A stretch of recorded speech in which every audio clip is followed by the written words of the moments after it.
혹시 이런 생각을 해보신 적이 있는지 모르겠는데요. 하나님은 거룩을 얼마나 강조하십니까?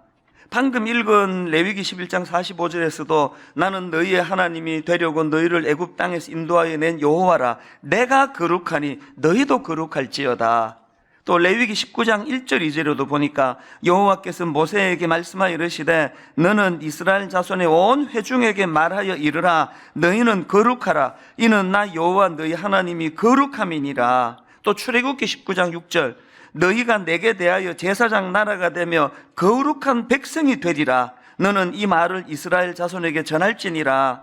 심지어는 출애굽기 39장 30절에 보니까 그들이 또 순금으로 거룩한 패를 만들고 도장을 새긴 같이 그 위에 여호와께 성결이라 새기고, 이게 무슨 내용인가 하면은 하나님께서 모세에게 명령하시기를 이 제사장의 머리에 쓰는 관에다가 여호와의 성결이라는 문구가 새겨진 패를 거기에 더 씌워서 그렇게 이제 더 씌우라는 거예요.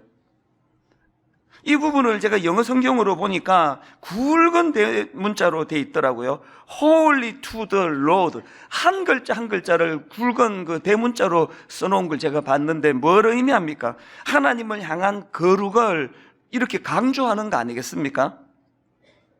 이렇게 하나님은 거룩을 강조하고 또 강조하시는데, 오늘 제가 제기하고 싶은 문제가 뭐냐 하면은, 아니 하나님이 그렇게 거룩을 강조하시는 분이라면 어떻게 이스라엘 백성들을 홍해를 건너가지고 가나안을 목표로 가나안으로 인도하실 수가 있느냐? 이게 무슨 말씀인가 하면은 그 당시 가나안은 한마디로 타락한 땅이에요. 타락한 땅.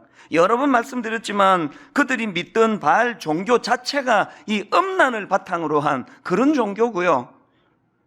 또 그런가 하면은 이 가나안의 문화라는 그 자체가 이 풍요를 향한 욕망이 넘쳐가지고 이 풍요를 위해서라면 막 무슨 짓이라도 하던 그런 사회 분위기가 그게 가나안이에요.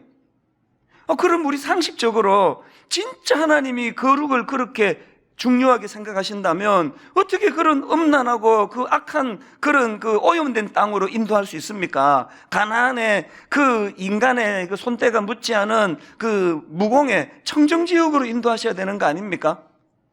여러분이 어떻게 생각하십니까? 근데 저는 이런 문제 제기를 통해서 하나님이 진짜 원하시는 거룩이 뭔지를 우리는 다 파악할 수가 있다고 생각을 하는데요. 히브리어로 거룩은 카다시라는 단어인데요. 이 카도시라는 이 단어는 기본 의미가 영어로 컷이라고 전에 한 말씀드린 것 같아요. 히브리어로 거룩이라는 단어가 카도시인데 그 카도시는 영어 단어로 컷, 우리말로 하면은 베다, 자르다 이런 뜻으로 쓰이는 단어고, 더군다나 이 카도시라는 단어는 그 당시에 주로 구별되다, 이런 뜻으로 사용하는 단어라는 겁니다. 뭘 의미하겠습니까? 우리는 너무 이 거룩을 좀 정적인 거, 홀로 내가 이렇게 해내는 거, 그런 것으로 생각하지만, 그것도 물론 포함되겠지만, 하나님이 원하시는 거룩은 단독적으로 존재하는 단어라기보다는요, 이 반하나님적인 환경, 그래서 진짜 하나님이 거룩을 원하셨기 때문에 가나안으로 인도할 수밖에 없는 겁니다. 왜 그렇습니까? 하나님이 원하시는 거룩은 독야청청이 아니에요. 하나님이 원하시는 거룩은 타락했던 가나안 땅에 들어가 그들과 구별된 삶, 그들과 다르게 사는 삶을 구현해내는 걸 거룩이라 생각하시거든요. 이런 하나님의 마음은요, 출애굽기 12장 38절에서도 드러나는데요. 출애굽기 12장은 이제 이스라엘 백성들이 홍해를 건너는 과정을 홍해를 건너 광야 생활하는 그 과정을 묘사한 말씀인데, 자, 출애굽기 12장 38절을 보십시오. 수많은 잡족과 양과 소와 심이 많은 가축이 그들과 함께 하였으며, 지금 이제 출애굽 당시에 이스라엘 백성들의 모습을 묘사했는데, 여기 보니까 이스라엘 백성만 있는 게 아니고 잡족들, 그것도 그냥 조금 섞인 게 아니고 수많은이라는 표현을 썼습니다. 수많은 잡족들이 거기에 섞여 있었다는 거예요. 그들이 얼마나 오염되고 악한 생각과 문화를 쏟아냈겠냐고요. 그 수많은 잡족들이 섞여 있던 그 당시에서 하나님이 원했던 것이 레위기 11장 45절, 나는 너희의 하나님이 되려고 너희를 애굽 땅에서 인도하여 낸 여호와라. 내가 거룩하니 너희도 거룩할지어다. 여기서 벌써 하나님이 생각하시는 거룩의 의미가 뭔지 드러나는 거 아닙니까? 하나님은 그 수많은 잡족들을 솎아내시는 걸 거룩이라 그러질 않고 그 수많은 잡족들로 오염되어 있는 그들 속에서 거룩을 구현해라. 뭡니까? 그들과 구분된 삶을 드러내라. 이게 거룩이라는 거예요. 그래서 우리 교회 구역 모임인 다락방 모임에 막 너무너무 만족하는 분이 계시잖아요. 우리 다락방은 난 너무너무 좋아. 그런 분들은 내일부터 특별 기도 들어가야 돼요. 하나님, 우리 다락방에 수많은 잡족을 보내주시기 원합니다. 그 잡족이 섞여야 그게 하나님 원하시는 거룩이 구현되기 때문에 그렇습니다. 삼손이 실패한 게 바로 이 문제 아닙니까? 삼손은 나시린이라고 그렇게 알려져 있는데, 나시린이라는 이름 자체가 구분된 자, 그런 뜻을 가지고 있는 직분이에요. 그러니까 하나님이 생각하시는 이 나시린은요, 이 구분된 자. 그 삼손이 참 어리석었던 건 뭡니까? 삼손은 그저 눈으로 보이는 외적인 그 머리털 안 자르고 그 머리카락 긴 걸로 다른 사람과 그 구별을 이루고자 하는 그래서 삼손의 인생은요, 망할 때까지 그 머리털 안 잘리려고 애쓰다가 그렇게 끝난 게 삼손 아닙니까? 하나님이 진짜 원하시는 건 그런 외적으로 눈에 보이는 머리털로 구분하는 그런 거 아니에요. 삼손이 말로 다 할 수 없이 타락했던 그 시대에, 막 역겨운 냄새가 진동하던 그 사사기 시대에 구분된 자, 하나님의 사람으로서 도덕적으로 영적으로 깨끗한 그런 구분된 차원에서의 나시린 되기를 원했는데, 삼손은 그냥 머리털, 눈에 보이는 거. 이 오늘 여러분 좀 우리의 부끄러운 모습 아닐까요? 여러분 직장에서 예수 안 믿는 사람들하고 어떤 구분이 일어나고 있습니까? 기껏 우리가 드러내는 거는 주일날 성경책 끼고 교회 가는 이 정도 구분. 성경책 끼고 가니까 교회 다니나 보다. 이거 말고 드러내는 뭐가 있습니까? 어떤 걸로 우리가 세상 사람들과 구별된 삶을, 구별되긴 된다 그러더라고요. 예수 믿는 것들을 얼마나 까탈스럽고 아무것도 아닌 것까지 시비 걸고 문제 삼고 그런 걸로 구분이 된다고 그러긴 하더라고요. 찔리시니까 웃지도 않으시네. 오늘 여러분이 목사인 저에게 요구하는 게 그거 아닙니까? 당신은 크리스찬 중에도 목사니까 우리는 세상에 그렇게 섞여 살다 보니 또 벤츠도 타고 싶고 막 100평짜리 집도 원하고 하지만 목사님은 교회가 암만 커도 그러시면 안 되는 거 아닙니까? 라고 요구하는 건 뭐예요? 목사에 대하여 구분된 삶을 원하시기 때문에 그런 거 아닙니까? 그렇기 때문에 로마서 12장 2절 말씀, 너희는 이 세대를 본받지 말고 오직 마음을 새롭게 함으로 변화를 받아 하나님의 선하시고 기뻐하시고 온전하신 뜻이 무엇인지 분별하도록 하라. 이 로마서 12장 2절은 다른 말로 하면 거룩하라는 뜻이에요. 이 세대를 본받지 말고. 그러면 이제 우리가 어떻게 하면은 이 거룩한 삶을 구현해낼 수 있을까? 제가 이런 생각을 하면 떠오르는 아미시 타운이라고요. 제가 한 번은 미국의 필라델피아에 이제 집회를 간 적이 있는데, 저를 초청해 주신 목사님이 목사님들 구경시켜 드릴 게 있다고 그러면서 저를 태우셔가지고 한두 시간을 간 것 같아요. 한창 이제 건교로 나가니까 얼마나 환경이 좋은지, 그러면서 목사님 지금 저기 보이십니까? 저게 아미시 타운이라는 거예요. 이 아미시는요, 기독교 교파 중에 하나인데요. 이분들은 이제 이 오염된 세상에 살기가 너무 힘들어서 세상과 격리되어 사는 분들이에요. 그래서 자기들끼리 이제 마을을 이룬 거예요. 그래서 그 안에서 이제 그 넓게 펼쳐진 초원에서 이제 농사 짓고, 그래서 이분들은 현대적인 문명을 다 거부하고요, 이제 농사 지어가지고 그 생필품들을 거의 다 자급자족하는 걸로 알려졌고, 진짜 놀라운 게 뭔지 아십니까? 이분들은 지금도 그 자동차 안 타고 다니고 마차를 타고 다녀요. 그리고 또 그 국가에다가 내는 세금은 당연히 내지만, 그러나 미국 정부의 도움을 받지 않는 그런 고립된 생활을 하는 거예요. 제가 지금도요, 너무너무 세상이 복잡하고 머리가 어지럽고 신문만 펼치면 막 역겨운 사건 사고가 쏟아져 나온 걸 볼 때마다 가끔씩 아미시 타운이 생각이 나요. 나도 저기 가서 살고 싶다, 이런 험한 거 안 보고. 우리 그런 타운 하나 만들까요? 지리산 깊은 데다가 우리 이렇게 땅 좀 사가지고 거기서 농사 짓고 머리 따 기르고 마차 타고 다니고, 그 너무 멋있을 것 같지 않습니까? 그러나 여러분, 하나님은 그걸 결단코 원하지 않으세요. 왠지 아시죠? 하나님이 원하시는 거룩은 그런 게 아닙니다. 잡족들 다 뽑아내고 우리끼리 독야청청하는 거룩이 아니에요. 예수님이 그 요한복음 17장에서 그 제자들을 위한 기도를 드리는 그 기도 안에 거룩이 뭔지가 다 담겨 있는 걸 발견했는데요. 자, 요한복음 17장 15절에서 예수님의 기도를 들어보십시오. 내가 비옵는 것은 그들을 세상에서 데려가시기를 위함이 아니요 다만 악에 빠지지 않게 보전하시기를 위함이니이다. 내가 세상에 속하지 아니함 같이 그들도 세상에 속하지 아니하였사옵나이다. 이게 거룩 아닙니까? 세상에 머물고 있지만 세상에 속하지 않은 삶의 형태, 이게 거룩이거든요. 그 다음 17절에서 주님의 기도를 또 들어보십시오. 그들을 진리로 거룩하게 하옵소서. 아버지의 말씀은 진리니이다. 여기도 거룩이 나오네요. 근데 그 다음 18절에 보니까 아버지께서 나를 세상에 보내신 것 같이 나도 그들을 세상에 보내었고 또 그들을 위하여 내가 나를 거룩하게 하오니 이는 그들도 진리로 거룩함을 얻게 하려 함이니이다. 이 주님의 기도 속에 뭐가 거룩인지를, 그래서 우리는요, 세상이 아무리 혼잡하고 복잡해도 머리가 아파도 그 필라델피아 근교에 있는 아미시 타운을 그리워하면 안 됩니다.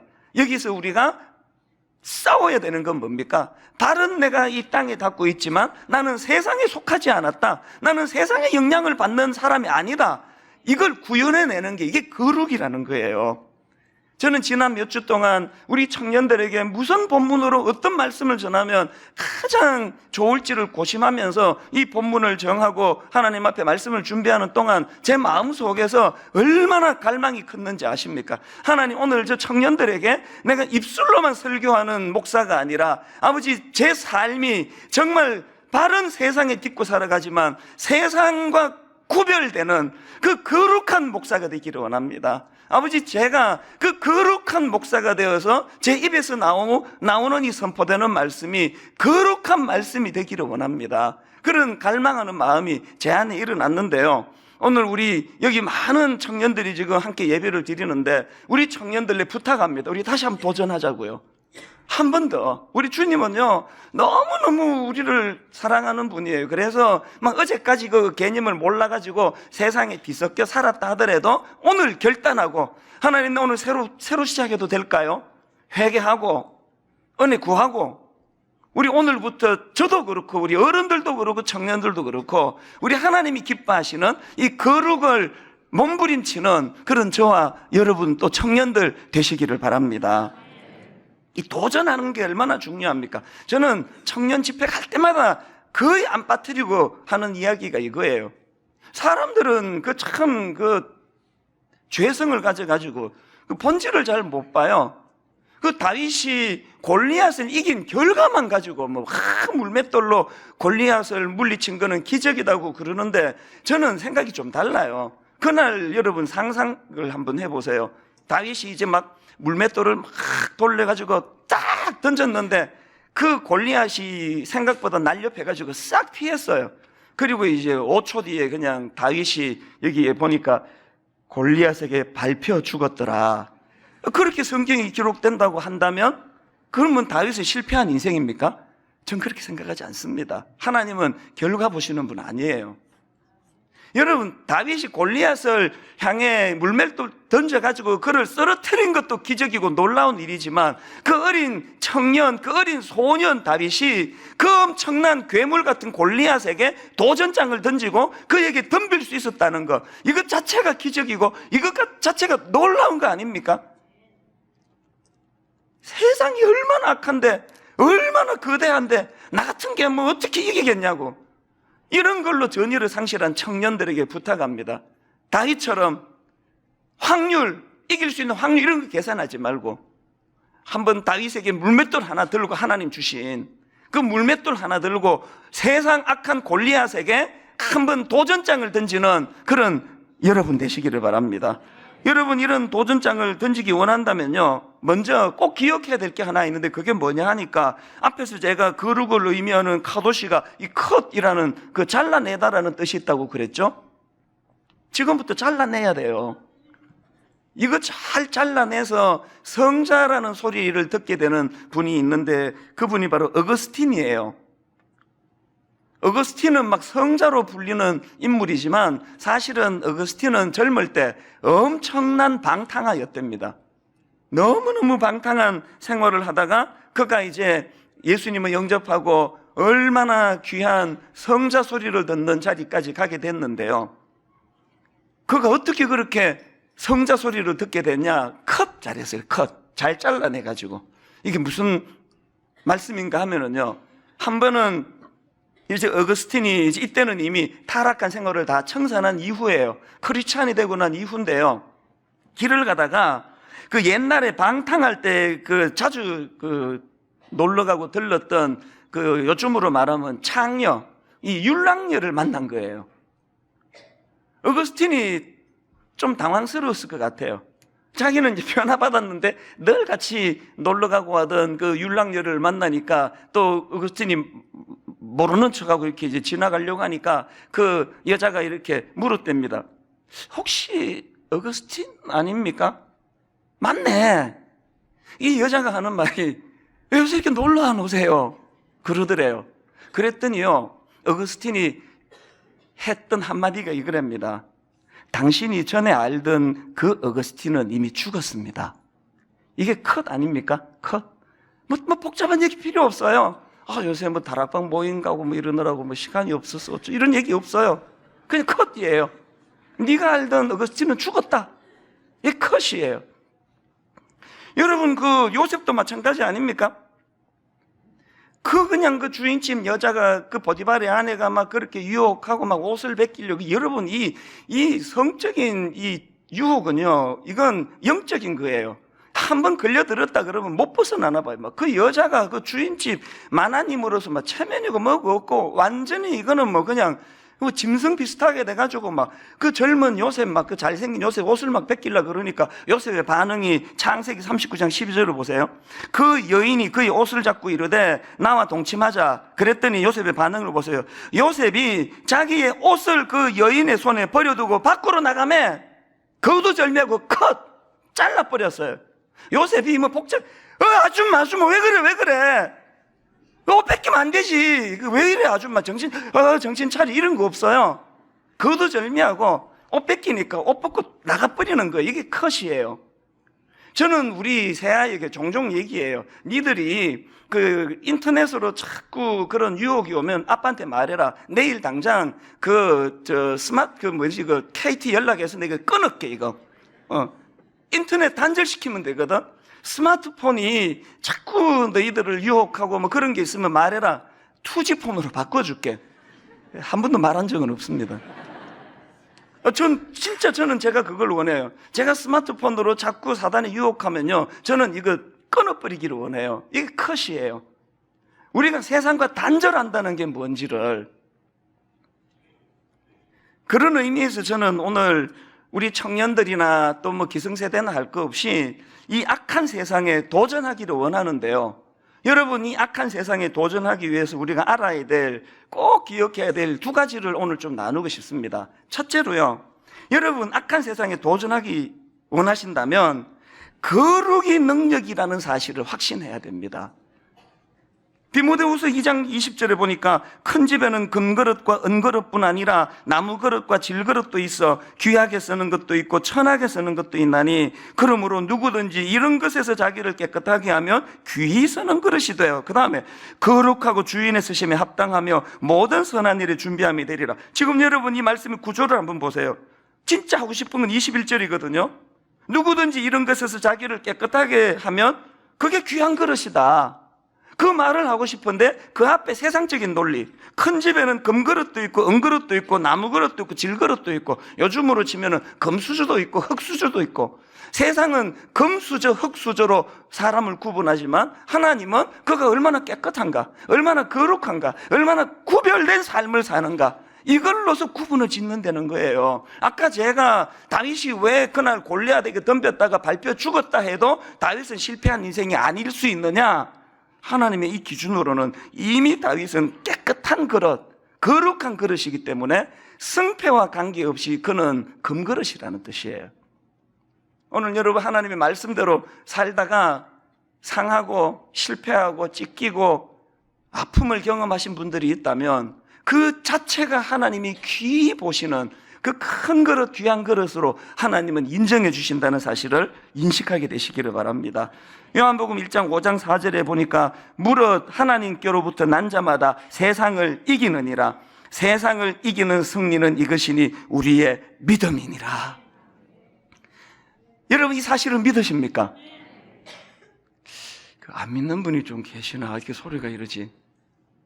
아니면 뭐 그 너무 당연한 이야기를 너무 당연한 걸 뭐 왜 물어? 우리가 뭐 어린애인가? 그래서 대답을 안 하신 건가? 그러면 그래서 대답을 안 하신 분은 그러면 손을 드세요, 손을. 자, 제가 다시 한번 해볼게요. 무릇 하나님께로부터 난 자마다 세상을 이기느니라. 세상을 이기는 승리는 이것이니 우리의 믿음이니라. 아니 물어야 아멘 하시게. 지금 이 축이 안 맞아가지고 우리 15년을 같이 지내는데 왜 이렇게 박자가 안 맞습니까? 내가 이렇게 여러분 이거 믿으십니까? 그러면 이제 아멘 해야 되는데 뭐 그냥 넘어가겠습니다. 그냥 거룩의 능력이라는 사실을 우리 오래 잊고 살았거든요. 여러분 거룩의 능력이에요. 저는 최근에요 그 책 하나 그 광고 문구 보고 바로 내가 주문한 책이 하나 있습니다. 이 책 제목이 처음으로 기독교인이라 불렸던 사람들, 이런 제목의 책인데요, 그 초대교회가 어떻게 이렇게 능력 있는 또 부흥을 경험했나 뭐 이런 걸 이제 다루는 책인 것 같더라고요. 제가 왜 그 출판사 리뷰 광고 하나 보고 바로 책을 주문했는가 하면은요, 자 내용을 한번 들어보십시오. 기독교인은 서기 40년경에 1000명으로 시작했지만 100년에는 1만 명, 200년경에는 20만 명, 그리고 300년경에는 500에서 600만 명으로 늘어난다. 당시 로마의 기득권층으로부터 사악한 신종 미신이라고 치부받던 기독교의 파격적인 성장, 그 이면에는 과연 어떤 이유가 있었던 것일까? 이 질문을 던져놓고 저자가 이걸 3가지로 분석해 놓았다는 그 리뷰를 보고 내가 책을 감동해서 주문을 했거든요. 여러분 그 초대교회가, 그 소수가 어떻게 그 거대한 로마를 극복하는 능력이 나타날 수 있었나? 그 리뷰에 보니까 3가지로 정리를 하는데요, 첫 번째가 이겁니다. 첫째가 기독교가 당시에 다른 종교와는 다르게 매우 윤리적인 종교였다는 점이다. 둘째, 체계 종교로 대변되는 속성이다. 셋째, 탈민족적이고 탈신분적인 성격의 종교라는 특징이다. 이 3가지가 그 초라했던 초대교회가 로마를 이기고 극복하는 비결이 됐다는 거예요. 여러분 저는 이 3가지가 다 너무 의미가 있는 겁니다. 체계 종교로 대변되는 속성. 우리는요 하나님의 말씀을, 주님의 말씀을 성경으로 기록해서 늘 읽고 묵상하고 암송하고 바라는 종교예요. 그런가 하면은 탈민족적이고 탈신분적인 성격의 종교라는 특징, 잘난 놈, 성공한 놈, 똑똑한 놈만 하나님 이뻐하시는 게 아니라 낮고 천한 우리 같은 인간들도 민족을 초월하여 품고 사랑하신다는 이것이 능력이 됐다는 거예요. 이 세 가지가 다 감동이었지만 그중에 저는 첫 번째로 기독교가 당시에 다른 종교와는 다르게 매우 윤리적인 종교였다, 이게 힘이었다고 한다면 오늘 한국교회가 이렇게 힘을 잃어버린 것도 같은 원리 아닙니까? 오늘 한국교회가 이렇게 초라하고 부끄러운 공동체가 돼버린 거는 세상에서 우리가 이 윤리를 잃어버린 거 아닙니까? 중세 종교교육이 왜 필요했습니까? 지도자들의 성적 타락으로 윤리를 잃어버렸기 때문 아닙니까?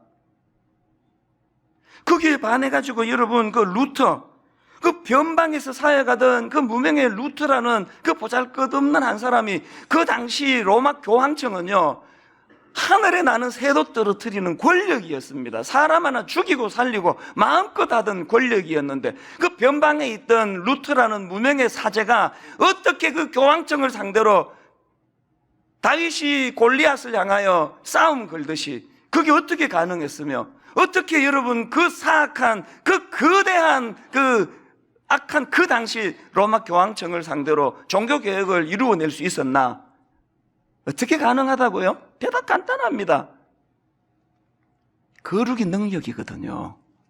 여러분, 거룩의 능력이거든요.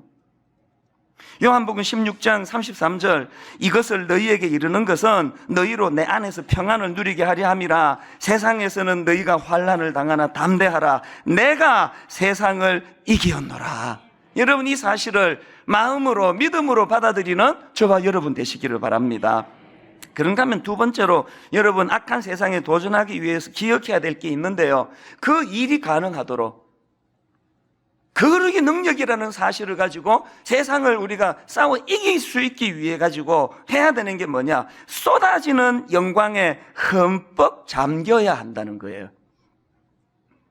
게리 토마스가 쓴 거룩의 능력이라는 제목의 책이 있는데요, 오늘 설교 제목을 제가 이 책 제목에서 따온 거예요. 그 책에서 참 가슴 벅찬 한 대목을 제가 발견했는데 한번 들어보시기 바랍니다. 거룩은 하지 않아야 할 일들의 목록을 만드는 것이 아니라 넘치도록 쏟아지는 영광의 물벼락에 흠뻑 잠겨 열정적으로 그리스도를 닮아가는 일이다. 저희 너무 감동이 돼가지고요, 저는 보통 성경 구절 외에는 그 자막으로 안 띄워드리는데요, 이걸 내가 띄워드려야 되겠다, 각인하면 좋겠다. 다시 한번 들어보세요. 거룩은 하지 않아야 할 일들의 목록을 만드는 것이 아니라 넘치도록 쏟아지는 영광의 물벼락에 흠뻑 잠겨 열정적으로 그리스도를 닮아가는 일이다. 뭐 세상이 썩었다 어쩌다 얘기할 필요 없습니다. 언제는 안 썩었습니까? 썩은 세상 바라보는 게 아니라 악한 시대를 살아가는 우리가 하나님께 갈망해야 되는 것, 하나님 넘치도록 쏟아지는 영광의 물벼락을 원합니다.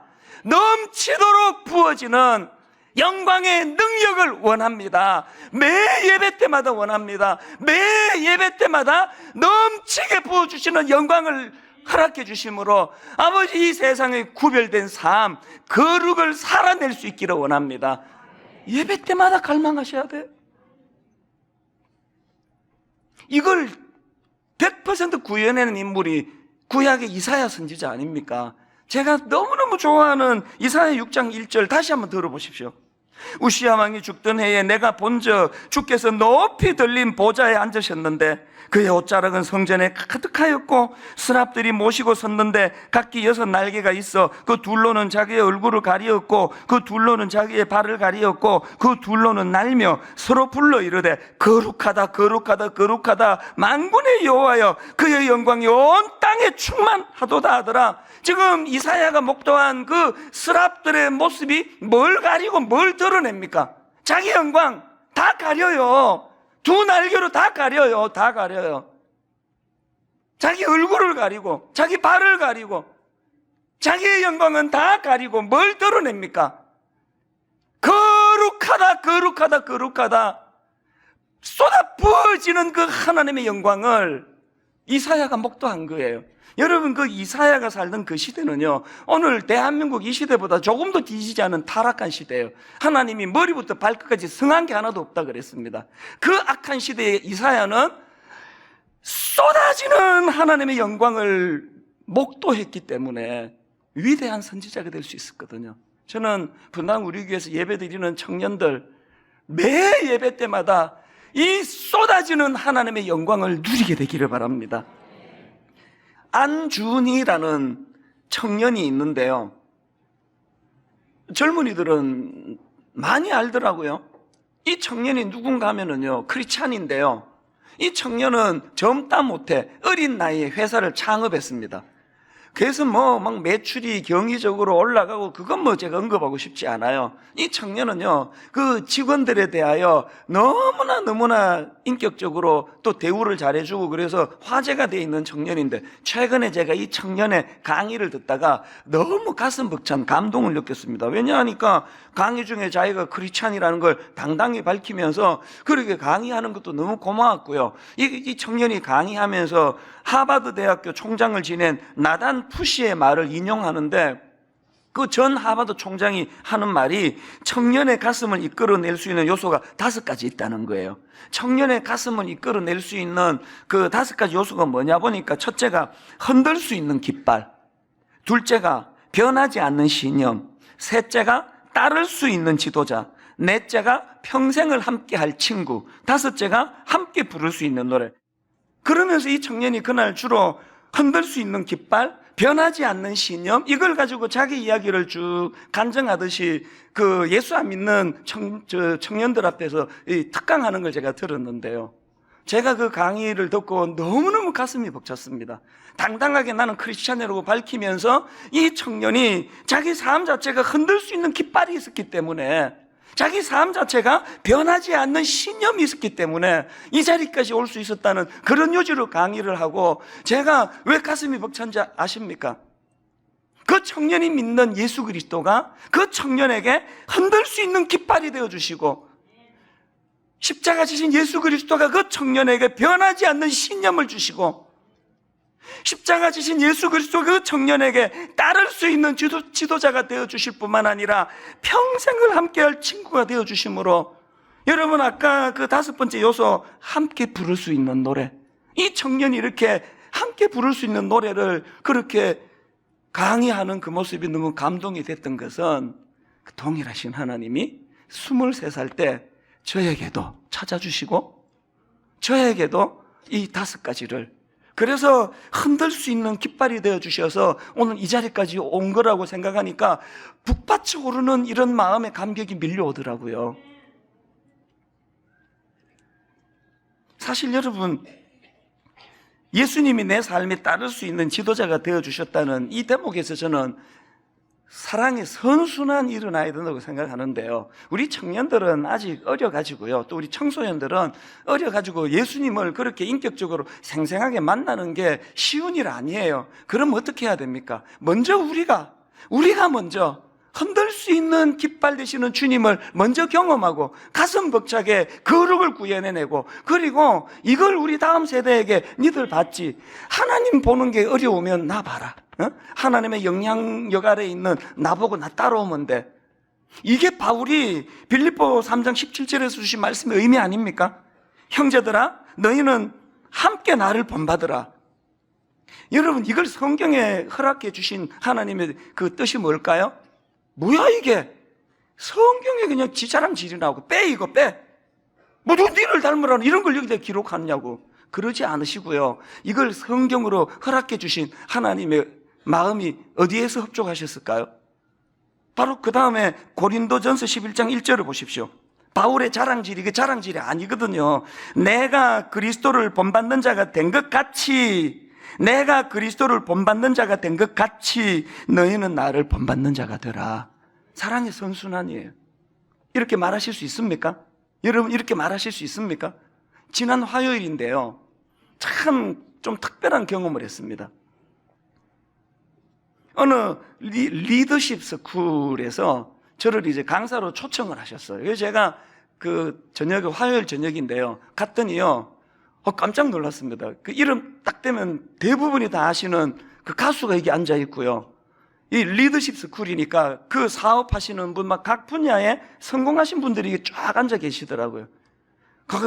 그 가수분이 늘 TV로만 보던 그 가수가 제 강의를 듣는다고 이렇게 눈을 쳐다보고 있는 게 너무 신기해가지고 초반에는 좀 강의가 지장이 있어서 계속 쳐다본다고. 계속 쳐다보더라고요, 저를. 그 제가 이제 그분들 그 지도자들에게 강의를 1시간 반 하면서 뒷부분에 뭘 강조했는가 하면은 얼마나 유혹이 많은 세상에 수고가 많으십니까? 그러면서 막 강조하기를 저도 얼마나 유혹이 많은지 아십니까? 저도 흔들흔들할 때가 많습니다. 그 유혹을 이겨내고 여기까지 온 거 아니냐고 막 이걸 굉장히 과장스럽게 이야기를 했어요. 다 설명하고요. 차 타고 집으로 가는데 마음이 계속 조금 불편한 거예요. 내가 왜 이렇게 과장스럽게 이야기를 했지? 그리고 이제 그 다음날 새벽에요. 일찍 그 잠에서 깨어 자리에 딱 앉는데 성령님이 어젯밤에 제 불편한 마음의 이유를 가르쳐 주신 것 같아요. 꾸짖으시는 것 같아요. 수요일 날 새벽에 제가 받았던 그 단어 하나가 있는데요. 위악이라는 거. 그 위선도 나쁘지만 위악도 나쁜 거. 사실은 제가 그날도 그랬고 평소에도 너무너무 세상에서 그 유혹이 많은 세상을 살아가는 여러분을 격려하느라고 제 스스로를 좀 과장스럽게 막 유혹이 많고 막 흔들리고 그런 이야기들을 많이 했는데 그 태도가 옳지 않다는 거예요. 위약도 나쁜 거라고. 왜 그렇게 과장스럽게 흔들리고 있다는 걸 강조하느냐고. 그래서 제가 한 이틀 마음이 불편했습니다. 하나님이 왜 제 마음을 불편하게 하셨는지 어제 설교 마무리하면서 깨닫게 됐는데요. 하나님은 목사인 제가 니도 막 사람들 그 힘든 거를 공감해 주느라고 니도 흔들리고 막 흔들흔들하는 걸 이기면서 왔다고 하는 그런 태도가 나쁘고 당당하게 바울이 그랬던 것처럼 내가 그리스도를 본받는 자 된 것 같이 여러분도 나를 본받으시기 바랍니다. 이런 태도를 가지고 설교를 해야 되는데 위약도 그거 나쁜 거라고. 얼마나 네가 그런 과장이 많으냐고. 그 회개를 원하시더라고요. 오늘 우리 청년들 앞에 내가 그래서 수정해서 당당하게 선포하기를 원합니다. 저 그렇게 안 흔들립니다. 흔들린 거 별로 없어요. 아멘 하신 분들 주님 이름으로 축복합니다. 여러분 흔들리지 않습니다. 유혹 많은 거 사실이에요. 흔들리지 않습니다. 왜 흔들립니까? 기준 대신 하나님을 바라보고 가는데 오늘 여러분 내가 결론을 맺으면서 우리 기성세대 어른들에게 당부합니다. 여러분 우리 아들에게 우리 딸에게 이렇게 말할 수 있는 부모가 되면 좋겠습니다. 나는 니들 앞에 부끄러운 짓 한 적 없어. 유혹 많았지만 난 네 엄마한테 난 너한테 네 오빠한테 난 부끄러운 짓 한 적이 없어. 난 흔들리지 않아. 왜 내가 흔들리나? 예수 믿는 아버지인데. 왜 이렇게 자녀들에게 다음 세대에게 그렇게 응원하고 격려해주는 그런 거룩의 능력이고 그 거룩을 위하여 흠뻑 부어주시는 영광을 사모하는 저와 여러분 되시기를 주님 이름으로 축복합니다.